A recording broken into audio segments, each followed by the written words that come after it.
Los algoritmos de ordenamiento son aquellos que nos permiten ordenar la información, los datos, para que estos sean de fácil uso y manejo tanto para los usuarios como para los sistemas que estemos creando. Existen diversos algoritmos, diversos métodos que se encargan de realizar esta funcionalidad, cada uno más eficiente que otro. En esta ocasión vamos a ver el funcionamiento interno del método Quicksort, o también conocido como el algoritmo de ordenamiento rápido. Este algoritmo se basa en el principio militar de divide y vencerás, para lo cual se debe de cumplir con tres pasos o tres reglas, las cuales son dividir el problema en subproblemas, para con ello pasar a un paso número dos, que sería ya resolver esos subproblemas que hemos dividido del problema general, aplicando recursividad, y una vez resuelto ya esos subproblemas, combinar todos ellos y dar solución al problema original. Igual dentro del método del Quicksort, lo que se debe de utilizar en un inicio es elegir un punto pivote. Ese punto puede ser cualquiera, elegido de forma arbitraria, para luego dividir y comparar con ese punto pivote cada elemento, de tal forma que dividimos en valores inferiores y valores superiores. Y el punto pivote sería el punto medio entre sus dos grupos. Y ello lo vamos a realizar una y otra vez, generando un nuevo punto pivote por cada subgrupo, por cada subdivisión, y de esa subdivisión, de igual forma, generar nuevamente dos grupos hasta llegar a un vector de una sola posición. Vamos a verlo con el siguiente ejemplo. Supongamos que nosotros queremos ordenar esos dados, para lo cual estaríamos aplicando la primera regla, que es identificar un punto pivote.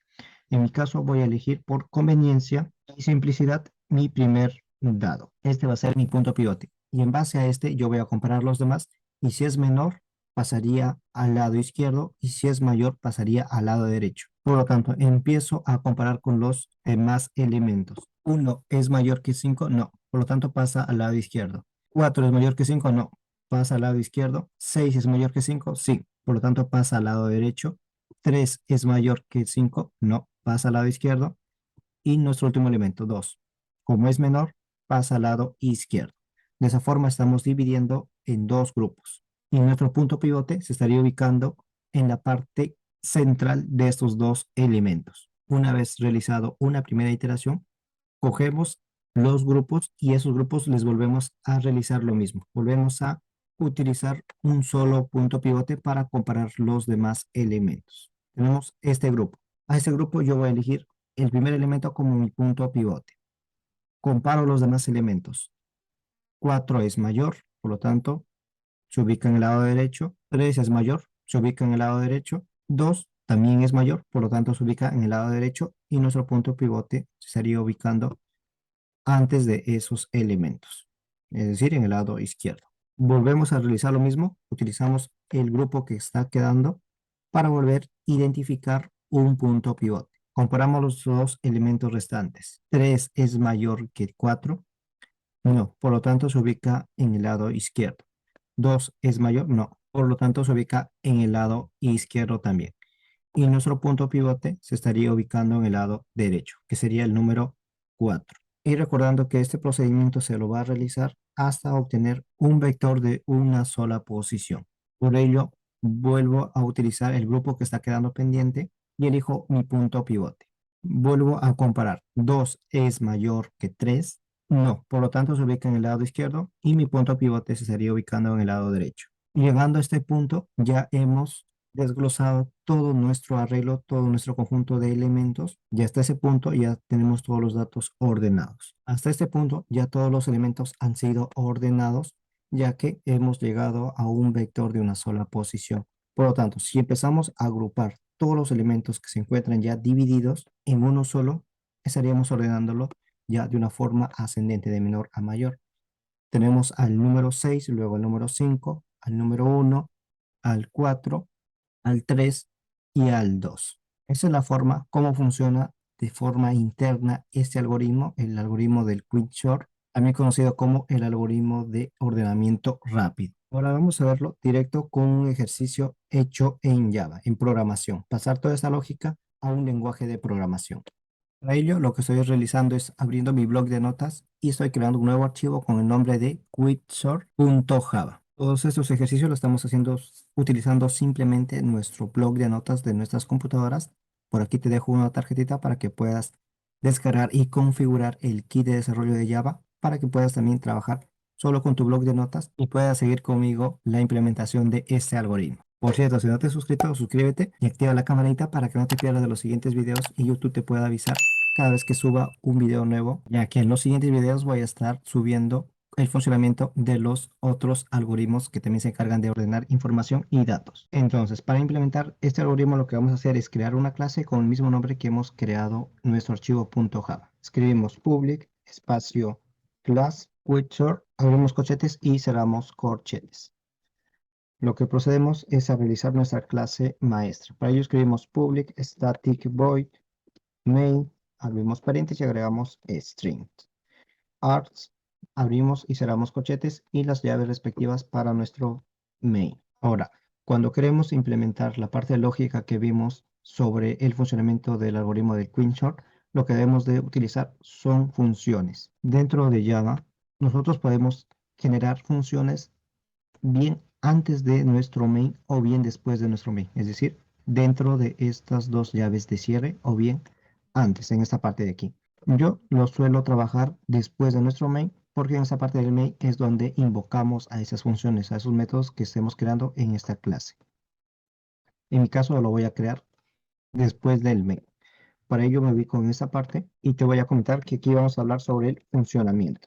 Entonces, lo que hacemos es, en primer lugar, crear una función a la cual lo voy a nombrar como ordenar grupo. Para ello, escribo lo siguiente. Utilizo la palabra reservada static y me va a retornar un valor entero, es decir, un int. En mi caso, la estoy nombrando como ordenar grupo. Paréntesis, abrimos llave de apertura y llave de cierre para nuestra función. Ahora, los parámetros que debemos de enviarle a esta función va a ser los siguientes. Va a ser nuestro arreglo, que va a ser de datos enteros, al cual lo voy a nombrar como AR, abreviación de array. Abrimos corchetes, símbolo de arreglo.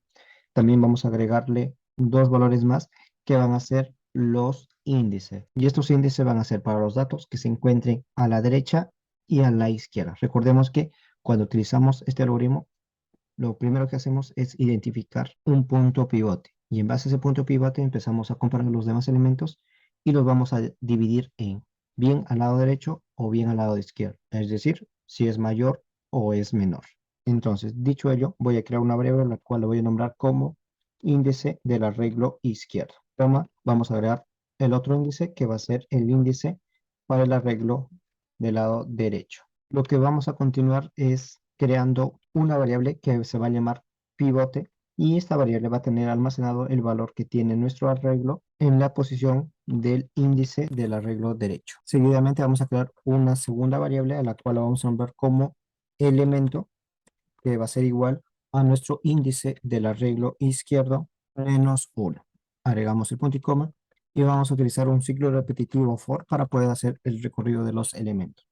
En este caso voy a crear una variable entera, en la cual la voy a nombrar como índice y va a estar inicializada con el valor que tenga nuestro índice del arreglo izquierdo. La condición para nuestro for va a ser que si el valor de la variable índice resulta ser menor que el valor de la variable índice derecho, se ejecute una y otra vez. A nuestra variable índice se le genere un incremento. Ahora, dentro de este for, lo que vamos a hacer es generar una condición en donde el valor que tiene nuestro arreglo en la posición del índice es menor a nuestro pivote. Lo que se va a realizar es, en primer lugar, a la variable elemento se le genere un incremento. Además a ello, vamos a crear una variable de tipo entera a la cual la vamos a nombrar como auxiliar. Esta variable nos va a servir para almacenar de forma temporal el elemento que se va a intercambiar. Entonces, en esta variable vamos a almacenar el valor que tiene nuestro arreglo en la posición del elemento, para luego a nuestro arreglo en la posición de ese elemento se almacene el valor que tiene nuestro arreglo, pero en la posición del índice. Una vez que se ha hecho ese intercambio, ya podemos indicarle a nuestro arreglo que en la posición del índice se guarde el valor que tiene nuestra variable auxiliar. Salimos de nuestro for y vamos a agregar lo siguiente. Y lo que vamos a hacer es copiar estas 4 líneas de código. Esas 4 líneas de código las pegamos después de nuestro for y vamos a reemplazar valores. La variable que vamos a utilizar es auxiliar, la misma, porque esta es una variable local. Por lo tanto, si yo lo utilizo afuera de mi for, no va a afectar en nada, ya que es una variable local. Y aquí el intercambio que se va a hacer en el arreglo, en la posición que tiene la variable elemento, es el valor que tiene nuestro arreglo ya en la posición que tiene la variable índice de nuestro arreglo derecho. Lo mismo aplica cuando queremos ya almacenar en ese mismo índice la variable auxiliar, que aquí sería índice del arreglo derecho, para finalmente hacer el retorno del elemento. Entonces, colocamos return elemento. De esa forma ya hemos creado nuestra primera función. Ahora vamos a crear nuestra segunda función. Nos ubicamos en esta parte después de nuestra primera función y vamos a escribir static void y la voy a nombrar como ordenar. Abrimos paréntesis y vamos a agregar los siguientes parámetros. Vamos a agregar en primer lugar el arreglo y posteriormente también de la misma forma agregar un índice para nuestro arreglo derecho y para nuestro arreglo izquierdo. En mi caso voy a copiar esa línea de código para poder utilizarlo en esta parte. Abrimos llave de apertura y llave de cierre respectivamente para esta función. Y lo que vamos a hacer es validar también, pero lo que vamos a validar en este caso va a ser el índice del arreglo izquierdo con el índice del arreglo derecho, que es menor que el índice del arreglo derecho. Si esto se cumple, lo que se va a realizar es lo siguiente. Abrimos nuestras llaves y dentro de este if vamos a crear una variable de tipo entero a la cual la voy a nombrar como inicio y esta va a ser igual a la función que tenemos acá arriba, función ordenar grupo. Vamos a hacer un llamado a esta función. Pues yo te comentaba que tenemos que hacer recursividad. Entonces lo que hacemos es llamar a esta función, la cual nos está solicitando tres parámetros. Y esos tres parámetros ya los tenemos aquí, que se llama art, índice izquierdo, índice del arreglo derecho. Entonces copio ello y lo pego en esta parte. Elimino los tipos de datos in, elimino este in y elimino este in y también eliminamos los corchetes. Estaría quedando de esta forma.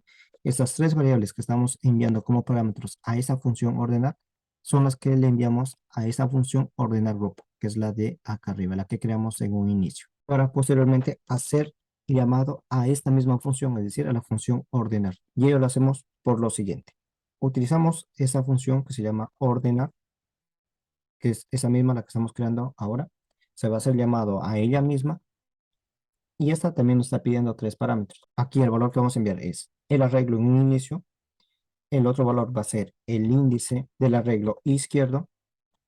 Y el otro valor va a ser el valor de la variable inicio menos 1. Agregamos el punto y coma y lo vamos a llamar otra vez a la misma función, pero agregándole otros parámetros, los cuales son el arreglo, la variable inicio, sumándole un valor y el índice del arreglo derecho. Agregamos el punto y coma y de esa forma estaremos ya creando nuestra función ordenar. Nos aseguramos de haber escrito correctamente. Aquí me estaba confundiendo, es con D en mayúsculas, como estoy viéndolo acá arriba, D mayúscula.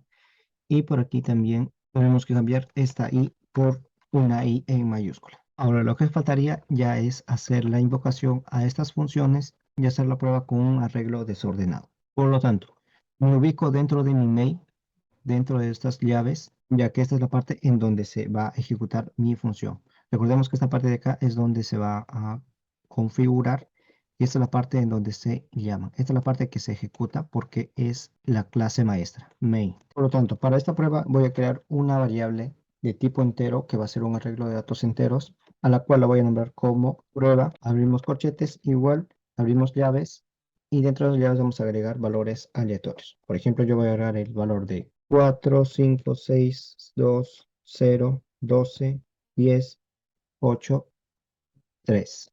Utilizamos un system.out.println y dentro de los paréntesis vamos a enviar un mensaje en donde indicamos que es el arreglo inicial. Esto lo hago para poder imprimir esos valores que están desordenados. Entonces, para ello voy a concatenar un método. Este método se llama array con A mayúscula y ese al final punto toString. Abrimos paréntesis y dentro de los paréntesis vamos a enviar ese arreglo que queremos mostrar sus elementos, que es prueba. Pero para hacer uso de este método tenemos que importar una clase y esa clase la importamos en esta parte de aquí, en la parte inicial de nuestro código. Para ello utilizamos import java.util.array con A mayúscula y es al final arrays y agregamos el punto y coma. También se lo puede hacer con un ciclo repetitivo, con un for each, hacer el recorrido de todos estos elementos, pero trabajemos con este método que ya nos abrevia ese requerimiento. Entonces, agregamos el punto y coma y ahora lo que vamos a hacer es ya utilizar nuestras funciones y utilizar el algoritmo de Quicksort. Aquí, ¿cuál es la función que está invocando a todo? Es esta de aquí, ordenar, porque dentro de ella está la función ordenar grupo, que es la de acá arriba. Por lo tanto, la que debo de llamar es a esta. Esta es la función que debo de invocar, ordenar. Escribo ordenar, de esa forma estamos invocando a esta función y nos está pidiendo tres parámetros. El primer parámetro es el arreglo, que se llama prueba. El segundo valor es el índice del arreglo izquierdo y el otro es el índice del arreglo derecho. En mi caso, el arreglo izquierdo, yo voy a indicarle que va a inicializar con el valor de 0, ya que los valores en los arreglos en Java empiezan en la posición 0. Escribo prueba, que es el nombre de mi arreglo, punto length -1. Y todo esto lo agrego dentro de los paréntesis para que se pueda ejecutar y se pueda hacer el cálculo respectivo. Hasta ese punto, como ya hemos invocado nuestra función, ya se estaría ordenando los datos y lo que faltaría ya es imprimir. Por lo tanto, copio esta instrucción y la pego después de invocar mi función. Y el tipo de mensaje que voy a mostrar va a ser arreglo ordenado. Control G para guardar los cambios. Abro el símbolo del sistema, me ubico en el directorio donde se encuentra mi archivo y ejecuto el comando javac. Escribo el nombre del archivo .java, que en mi caso lo nombré como quicksort. Enter. Se empieza a compilar, se empieza a crear un archivo con la extensión .class, que es la que se va a ejecutar a continuación. Para ello escribo el siguiente comando. Java, y esta clase tiene el mismo nombre, quicksort, pero ya sin la extensión .java, simplemente el nombre. Enter. Y como podrás observar, tenemos ya el ordenamiento de nuestros datos utilizando el método del quicksort o algoritmo de ordenamiento rápido. Empezando desde el 0, 2, 3, 4, 5, 6, 8, 10, 12 de forma ascendente, ordenando cada uno de los elementos. Recuerda que el código te lo dejo en la descripción de este video para que puedas descargarlo y puedas implementarlo en tus aplicaciones, en tus proyectos personales. Y recuerda que si aún no te has suscrito, suscríbete y activa la campanita para que YouTube te avise cuando suba los siguientes videos que también van a estar relacionados con algoritmos que se encargan de ordenar esta información, ordenar los datos. Ya hemos visto varios de ellos. Dejo por aquí unas tarjetas hacia los videos donde explico el funcionamiento de los algoritmos, tanto del Google Short, del Insert Short, del Shell, del Merge, de todos los algoritmos que ya hemos visto hasta el momento, para que veas tanto el funcionamiento como la parte lógica que se maneja en cada uno de estos algoritmos, cómo funcionan de forma interna, puedas aprenderlos y pueda ir tu programación al siguiente nivel. Y si quieres ir un paso más allá, te espero en las clases de mi máster en Java. Te voy a dejar aquí abajo el enlace para que puedas registrarte. Sé que es una inversión, pero es para toda la vida. Te voy a dejar el enlace aquí abajo y puedas registrarte. Y de esa forma te convertirás en uno de mis estudiantes. Nos vemos en las clases del máster en Java. Nos vemos en los siguientes videos. Si realmente quieres aprender a programar, no pongas fechas. Tu aprendizaje inicia hoy. Que tengas un día espectacular.